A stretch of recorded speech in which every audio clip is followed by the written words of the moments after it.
ఒక్క శ్రీకాళహస్తి క్షేత్రానికి మాత్రం ఒక విశేషం ఉంది.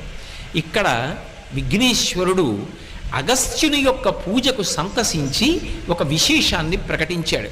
16లో 4వ వంతు ఈ క్షేత్రంలో ప్రవేశించి పాతాళ గణపతి దగ్గరికి వచ్చి చెప్తే చాలు.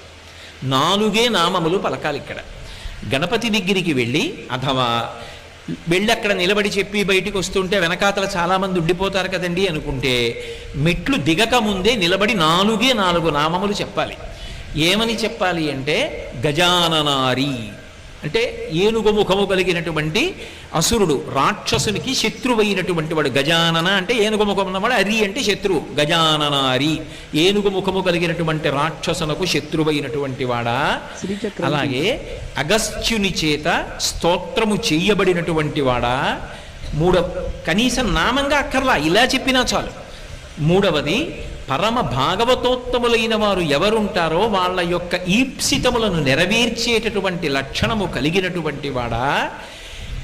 ఈ 3 నామములు చెప్తూ ఆయన యొక్క రూపం గురించి, ఆయన వచ్చిన ప్రదేశం గురించి చెప్పేటప్పుడు పాతాళ వివర స్థాననే నమః, పాతాళ వివరమునందు లేదా భూవివర స్థాననే నమః, భూవివర నివాసాయ నమః. భూవివరము అంటే లోపలికి వెళ్ళినప్పుడు ఉండేటటువంటి ప్రాంతం, అక్కడ ఉన్నవాడా. ఈ 4 నామములు చెప్పాలి.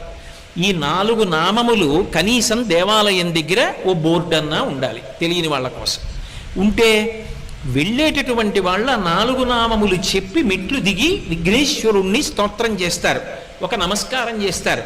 అంటే 16 నామములు చెప్తే ఇచ్చేటటువంటి ఫలితం ఇక్కడికొచ్చి 4 నామములు చెప్తే నేను కాపాడతానని ప్రతిజ్ఞ చేశాడు.